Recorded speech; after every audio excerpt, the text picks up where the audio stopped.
Allow me to introduce you to Fabrice. Je l'ai appelé, il répond pas. Il écrit. Il est comme devant un obstacle. Il est resté discuter avec le patron des soins palliatifs. Soins palliatifs. J'ai les vos livres, ça touche ma spécialité. Nous sommes une équipe de 16 avec un équipement tout ce qu'il y a de plus moderne. Si vous avez le temps, je peux vous faire visiter.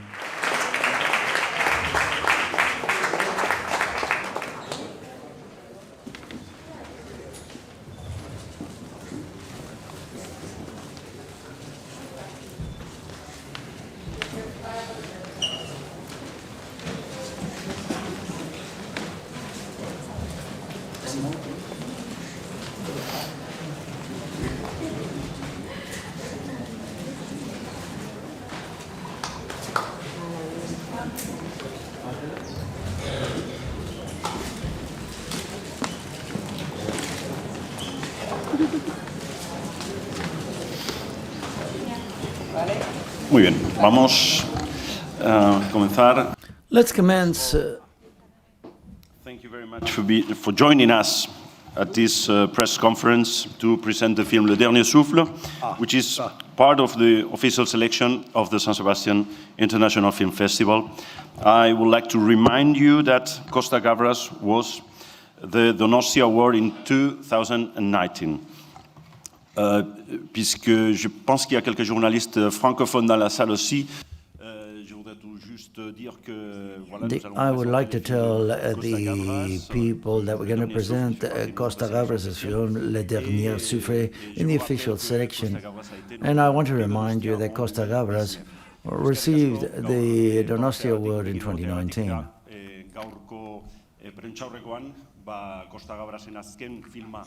We're going to present the latest film by COSTA-GAVRAS, Le Dernier Souffle, and also must say that in 2019 he won the Donostia Award. We presented Le Dernier Souffle film in competition by COSTA-GAVRAS, forms part of the official section of the film festival. And I want to remind you that COSTA-GAVRAS was our Donostia Award in 2019. Apart from this, we've got the good luck of having the producer Michele Gavras and also part of the actresses Charlotte Rampling, ÁNGELA Molina, and MARILYNE CANTO. So, please ask for the floor. I will give you the floor. Thank you. Là, on va avoir une difficulté. Gracias. Bueno, pues buenos días. Hi, good morning. Thank you very much for being here and congratulations for the film and for moving so much. I would like to ask the director, COSTA-GAVRAS, there's something in the film that summarizes, it says, it's the experience of a doctor and the reflection of a philosopher. So I suppose that a large part of this is in the book and upon which the film is based, but I'd like to tell you, well, what was the research work and the expansion that you carried out of these two perspectives for the screenplay, and what did you learn in that process of how to confront death from a medical or philosophical standpoint? Thank you. Good morning, everyone.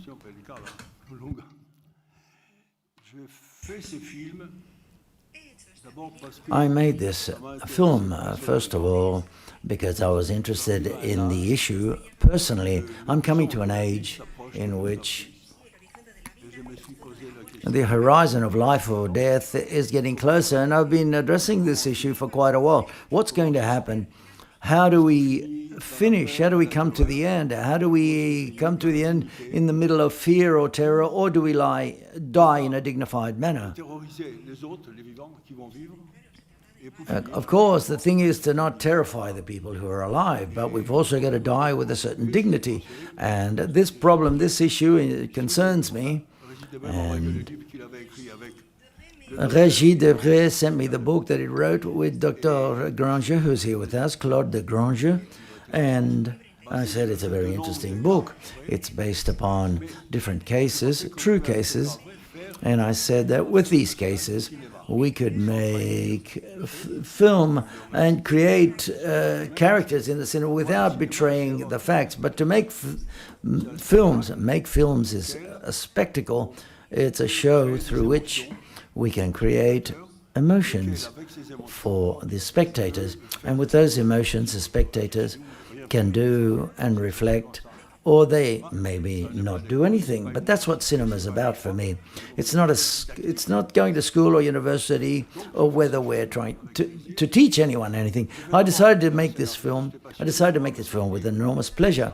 I wasn't sure that I took a long while to write the screenplay, and then went along with Michele, my wife, who is also the producer and who also takes care of the economic issues, because thank God, because otherwise she did a good job, otherwise we wouldn't have made the film. I'm unable to ask for money and to look for money. The only thing I can do is to give you the screenplay and say, well, okay, are you interested? Can we put this on the screen? And Michele, she did what she had to do so that the film could be made. And then the important thing was to find actors and actresses. During the writing of the film, the script or screenplay, in the supplement of the Le Monde newspaper, I saw a beautiful photo of Charlotte. She was standing up, erratic. She was barefoot. I said, I've got the character. I'm going to propose it to Charlotte. And then I wanted to have other characters. Amongst them, a character which is a bit explosive, which is the gypsy. That's how we call it, the gypsy. And we thought Michele reminded me that I had spoken in the past about a Spanish actress who I admired enormously, and here she is. So, and both of them, I must say, responded after having read the screenplay. Both of them were formidably said yes immediately. In the case of Charlotte, she, of course, I said, Charlotte, I'm going to give you the smallest role you've ever played. And she smiled. She said, I'm going to start by reading the screenplay. And she read it, and she called me up after a few days on the phone. She said, talked very good about the characters. As normal as she always says no. She talk about the quality of the screenplay to say, okay, it's great, but I'm not going to do it. She said, no, I want to be there. So therefore, that was my dream for many, many years, to talk with her. Then MARILYNE came along, and then progressively, all of the cast, all of them, actors and actresses, accepted these small roles. I had them two main characters, Cadmerade and Denis Podalides,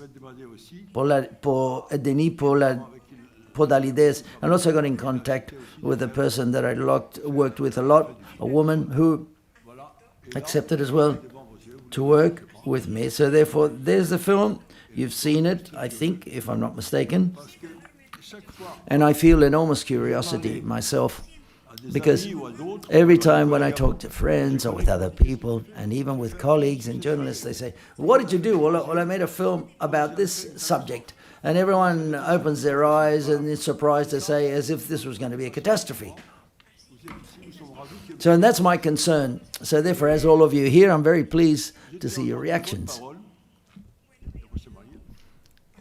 I've said very beautiful, Jose Maria, who said, no, it's not a catastrophe. That's made me feel better, made me feel relaxed. Thank you to all of you for being here, and I want to give the floor to my colleagues or to you or whoever.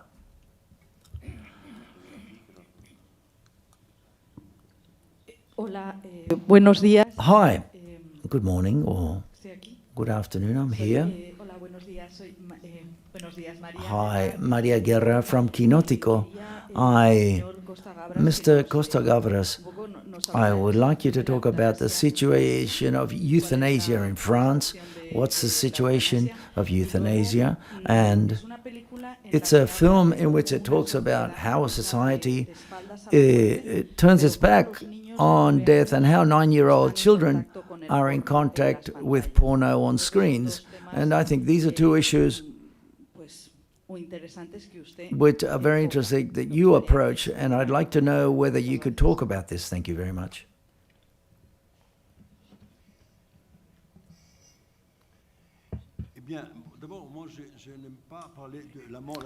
First of all, I don't like to talk about death. Death is a word that we're very afraid of, since when we're children. I'm talking about the journey. I'm talking about the exit. It's a journey, for example, to the paradise or to somewhere else, or to heaven or wherever someone has the hope. Everyone can have the hope they want to have. Something essential for me, and I'm not too sure whether I'm going to directly answer your question. What's essential for me, I believe, is to to sign off with dignity for those that are here and for the person who lives, to not leave a path of fear or terror behind us. I've got some examples in my life, in particular, a case which is close to me. A person who said at the end, don't let me go, he said to everyone who was around them. And this made me feel very afraid. And this has remained with me for a long time. And what can we do? Well, we can't really do anything because it doesn't depend on us. So therefore, we have to get prepared for this. We have to get prepared with conviction and perhaps with a smile, because it's inevitable, isn't it? That's quite clear. And that has the meaning behind the film.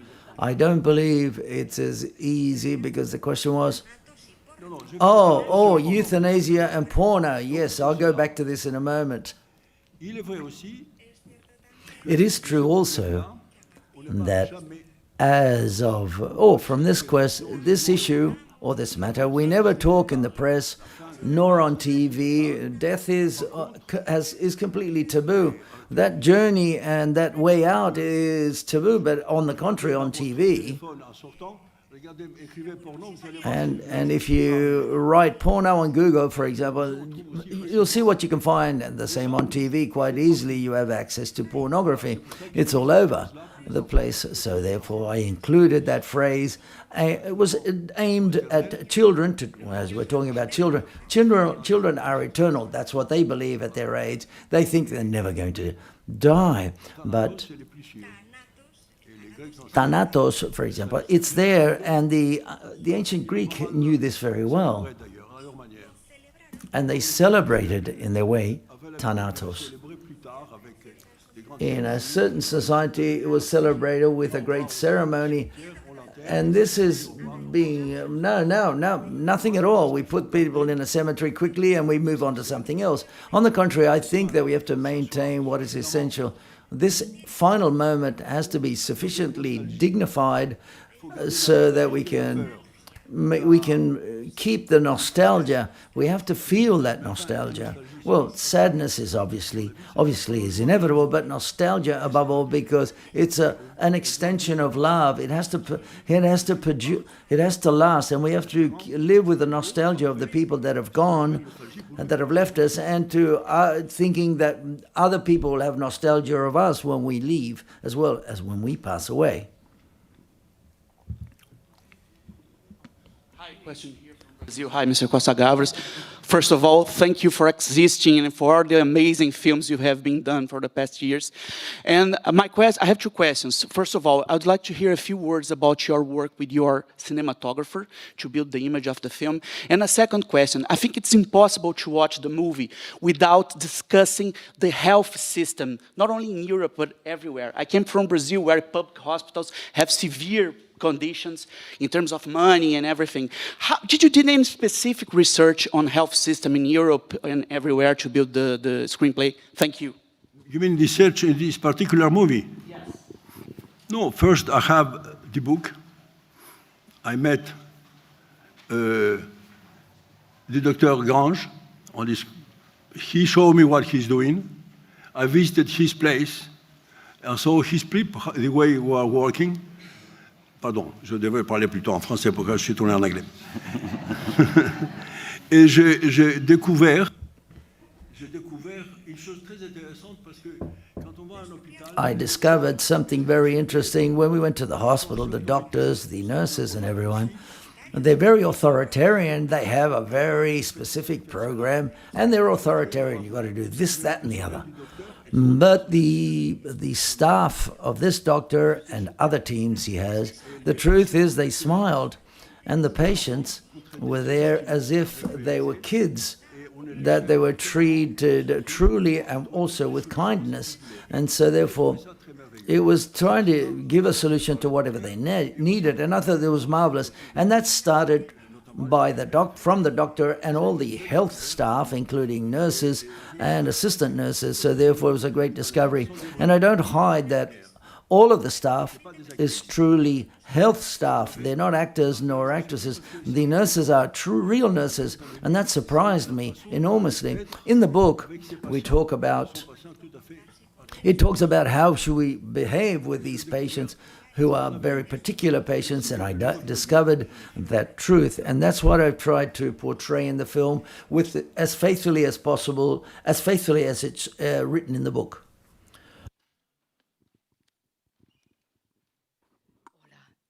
Hi, good afternoon.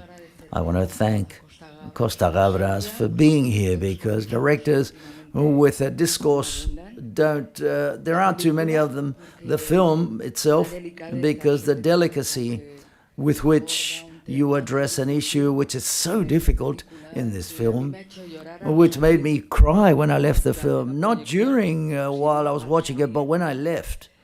But my question was for Ángela Molina, because as of late, people in cinema don't let you live. And I would like to, how did you shoot where there was a lot of emotion in that beautiful sequence you have? I think that Costa has taught me even to die happily.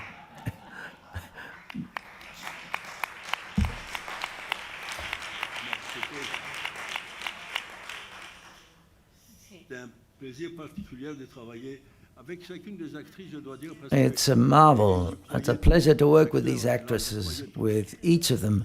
All of them, they all believed the characters and the project, and all of them, actors and actresses, they were right. They played their roles fervently. For example, Khalab Mednan, for example, Kadmaran usually does a comedy. He's very expansive. He talks in a loud voice. He tells a lot of jokes, and he's always joking. So here he had to improvise quite a lot. And I asked him, of course, that we tried to simply just be authoritarian but a kind doctor, and I think he's managed to achieve this. I think he portrays his role very, very well. And in the case of Ángela, Ángela for me has been a discovery, because I proposed she was proposing very interesting things, and all her proposals, we had to choose them because she proposed a lot of different things, but I'm not too sure whether my choice was a correct choice. In any case, well, I die in any case, but you don't see the characters when you die in the film. No, that's right, you don't see them die. No, none of them. So therefore, as characters, we're going to live, but that wasn't the issue. As a philosopher, an ancient Greek philosopher said, death for the living doesn't exist, and for the dead, death doesn't exist either. So therefore, we will live all the way to the end. We have to live. That's the issue. And what I try to do, and to try to say at the end of the film, is that whatever the conditions of our body, we have to fight in order to live all the way till the end. That's what Karine Viard says at the end. And that's what she proposes to the philosopher who has that enormous problem, who's just become aware of his illness. And therefore, we have to live. That's the essential science. And that's always possible, all the way to the end. But not eternally, of course. There is an association that proposes to live 300 years even more. Obviously Americans. Hi, Mr. Gavras. What a pleasure to see you feel one of the first emotions that I have felt. It was very emotional and exciting to see this film, because for some time, finally, we have actresses who portray roles of their own age. And it's a pleasure, an enormous pleasure to see all of these marvelous lady actors. And it's great to see Françoise Livron as well as in this film as well. Today, there are a lot of directors who who abandoned the dictate of having younger actresses, and it's a pleasure, as I say, to be able to appreciate the role of these great actresses. Thank you. Well, Charlotte maybe wants to say something, or Ángela. We're here to accompany life up to its last consequences, whether we're 90 or 50 years old. We're here in favor of cinema, and that's what we do. And this film is an ode to life, quite simply. It's an ode to life. I was very moved. I felt almost tetanized, for example. It was very important for me because it's important that this is going to be the last taboo. No one wants to talk about it, and this film, I believe, opens up a chapter in order to be able to talk about this situation that obviously it comes along, it advances, but very slowly. And I think that we should talk about it we had to talk about it in order to understand it. Yes, continue. Charlotte, yes, continue.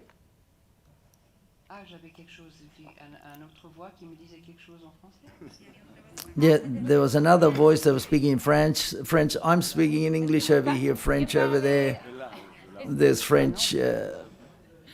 So that's probably what happened.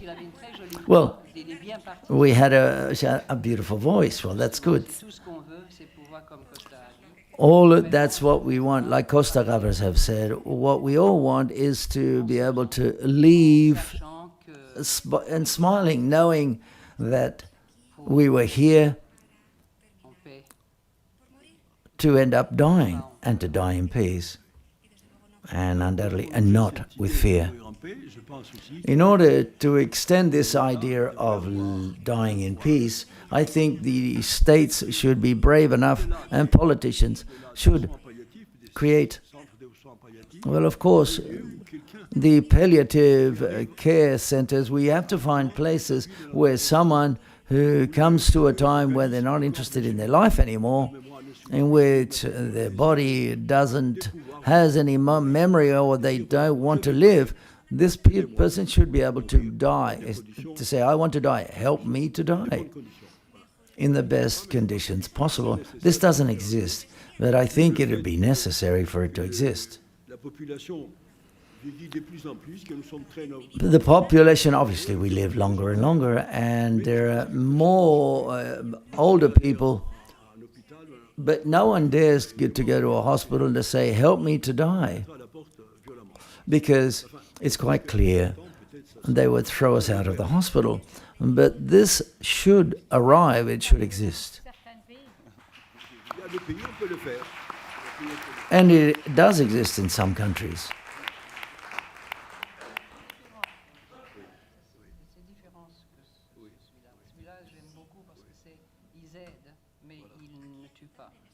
And they help them in this case, but they don't kill them, if you get what I'm saying. They help them to die. No, what I want to say, Charlotte, is that we're talking about people who decide to die. But we're not talking about this now, Charlotte says.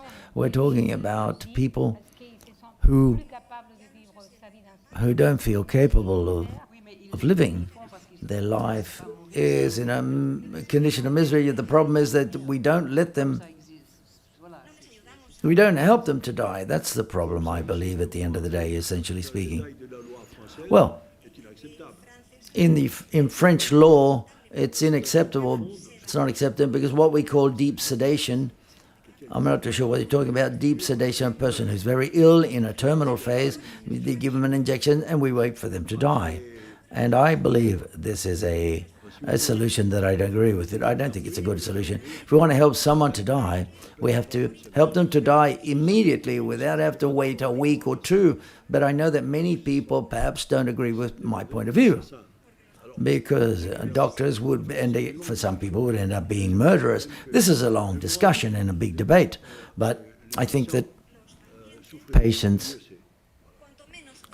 the less a patient suffers, the better. That's quite clear when the moment of dying. But Claude Derange, our doctor, he explains it magnificently well the why of all this, of what we're talking about. Yes, I understood it very well. Perhaps in the film it's not, but read this book. It's a short book. It's beautiful, just like the film, and then you will understand everything. It's explained perfectly well. A question for COSTA-GAVRAS. Pregunta para 91. I'd like to know to what extent is this film a result of becoming more aware, more conscious about your own mortality?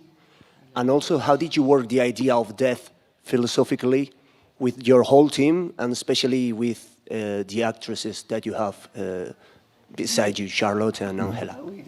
No, I said at the beginning, of course, it's a preoccupation for me. C'est pour moi quelque chose qui m'a préoccupé depuis quelque temps.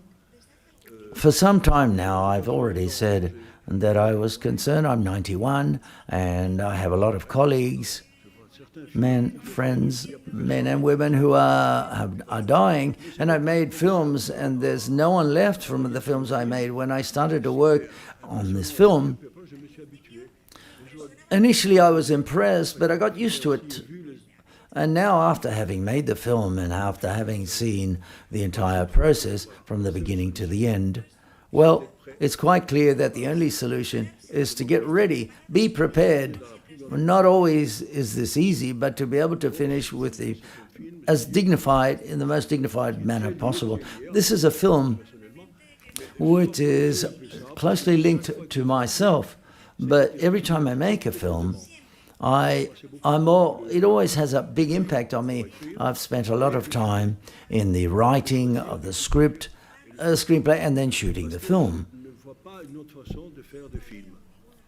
I don't see any other way to work or to make films. I know there are many different methods, but this is mine. This is the method that I'm interested in, because when I've tried to make films that are only interested me 50-50, well, after 6 months or 1 year, I abandoned those projects, because a film is a love story, and you have to love all the way till the end, until that baby is born, until the film is born.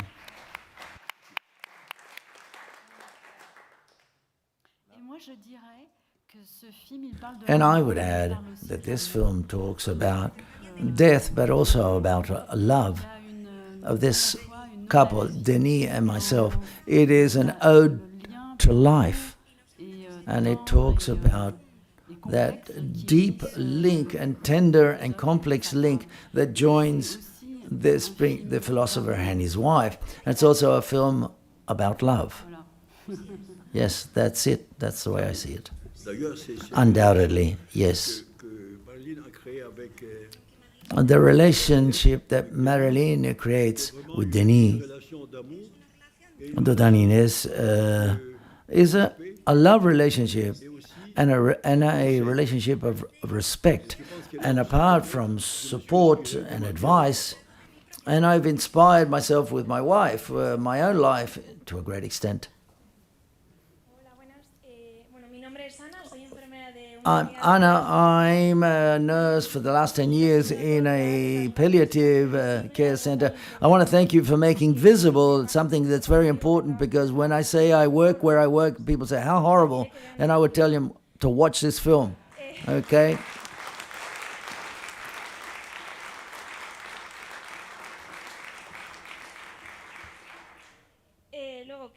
And I would like to ask a couple of questions. I would like to ask you whether you really, just like the author of the film, whether you've lived in cases that may, when you documented and researched the film, you've seen specific cases. I would like to know how important this is when at universities, at nursing and medical universities, there could be a film that could be in the subject or in the curriculum of palliative care. I want to thank you, and I wish you the best of luck in the presentation of your film. Thank you, Costa.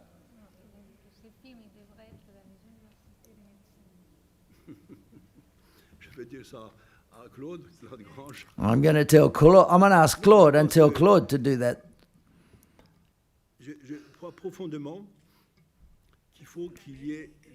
I deeply believe that doctors have to accept this as well. It's difficult. to accept, but Claude Deranger accepted, and he lives with this, and he lives quite well. I've seen him working with his group, and it's very moving because they talk and they laugh and they tell jokes, and it's not only a problem of a habit, but no, they are completely convinced that there is no other solution. The only solution is to help each other and to help their patients in order to be able to die in the best way possible and under the best conditions. And I've seen them. I have. And I've got a brother who's a doctor who works in the US, and every time I tell him, listen, if I'm in a horrible situation, come along and give me an injection. He says, no, not at all. I've not been taught to do this. And in Boston, that's why at the beginning of the film, it takes place in Boston. He said, no, I'm not going to do that. I said, but what if the person's suffering a lot? Well, it is true that Christian religion has taught us to suffer, hasn't it? Women have to suffer and to give birth in pain and so on. But why suffer? What's the need to suffer? Why? Why do we have to suffer? It seems to me that's the worst thing in life. All the contrary, let's create the conditions in order to not suffer, just like there are conditions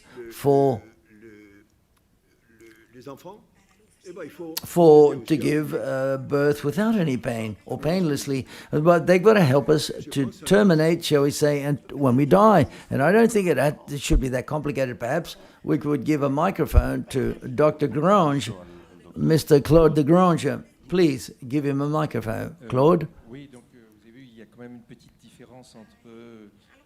There are some slight differences between what COSTA-GAVRAS is saying and what palliative care wants. We in the palliative care, we're there to accompany these people in the best way possible. What it talks about, the important thing is intentionality. That is to say, we want to alleviate this person, and we have to increase morphine. That might shorten their life. But what we want to do is to alleviate suffering. But we can't go through a certain barrier, because if we want to make them die, that's not our mission. For example, what I like about Costa's film is that he doesn't take a position. That is to say, in turn, the people who want the law to evolve and to develop, but there's something, but it's very, at the same time, it's very respectful vis-a-vis the palliative care shouldn't go beyond that limit or that border. That is to say, in France, we talk about the active aid of the assistant. We're talking about euthanasia. This is a legal issue, but not an issue, a medical issue. I am not in favor of this taking place in the hospital, and I don't think that it should be something that doctors and nurses should have to undertake, but give the freedom to whoever wants it in their own place, and people that can help them, why not help them to die, but not in the hospital setting. But this is a legal issue to authorize this or not. So, but to apply death for me or favor death for me is not what I am going to defend.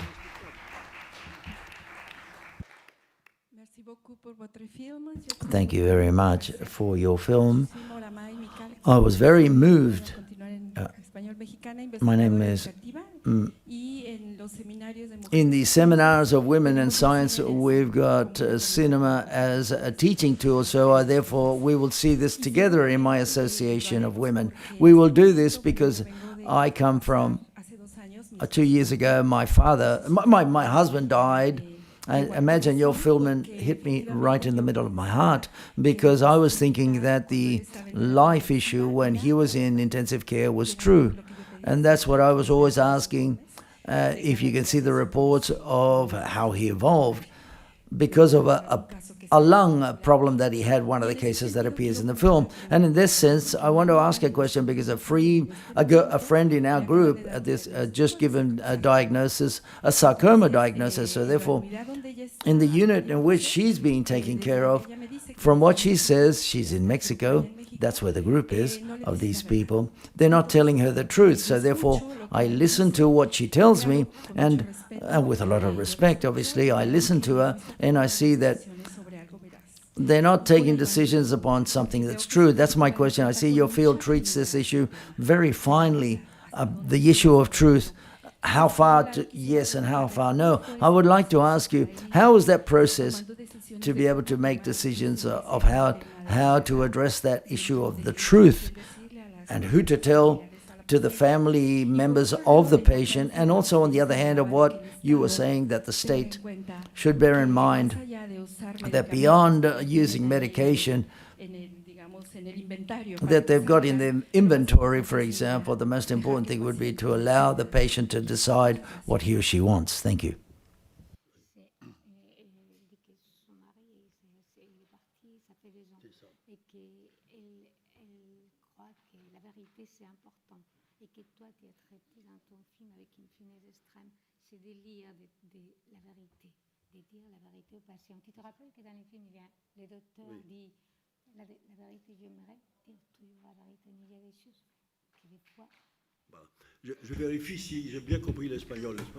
Well, let's see. I've got an excellent interpreter next to me.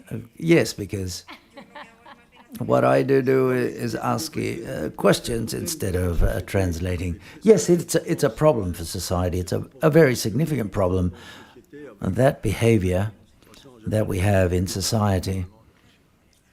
Because obviously with these people that are in their terminal phase, and as I said before, we live more and more years, it seems, and we have to start to talk about this problem. Seriously, we've started to talk about it in France, but we don't come to an agreement. The president has created a big commission, and they got together, and well, they prepared very interesting proposals, and then in the parliament, they've started to try to deal with these issues. They've been talking about this for months and months, and it's going to last for a long time. At the beginning of the film, I tried to say that I make a comparison with the past. In the past, of course, we realize that death isn't, to talk about death and how to finish isn't how it was thought about in the past. So therefore, there are hundreds and thousands of dead people who die. Yes, of course, we can't, it's inevitable, but there's a death which was a personal death, that personal journey which is important, and it should take place in the best conditions, and that can be done, and it's feasible. And we also have to get used to, for example, quite often we've talked about this with Dr. Range, we've talked about this, so we have to get used to these things. Perhaps a doctor one day simply can just give a little nudge when it's necessary, I believe, and we'll have to get used to this. But I think it's a question of time and habits in our society. And our society takes a long time to accept things, then all of a sudden accept it and accepts everything. For example, homosexuality. My generation, we talked about homosexuality, and the truth is there was a great rejection. Nowadays, even the Pope has accepted homosexuality, so we need time. Albeit not too much time, we would have to speed things up, I believe, and perhaps cinema can help for these things to speed up. Men and women, human beings, what we need to be is free in our decisions. And as he has just said, you don't conceive giving a nudge towards death to a person. But I think that the person who's in a terminal phase also should have the freedom to choose all the way to the end of his or her life, because we are born free and we have to die free, and society has to make the grade at this level. We need to have freedom to what we think is most convenient to us, don't you believe?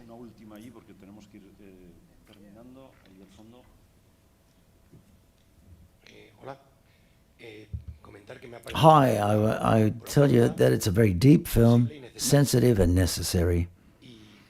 And precisely because of this, what surprised me was a little feature, which is how you treated the gypsies, or the Roma people. There's a lot of color and folklore there, which reminds me very much about almost colonialist that we have of other cultures. And my experience, I work in a hospital in general.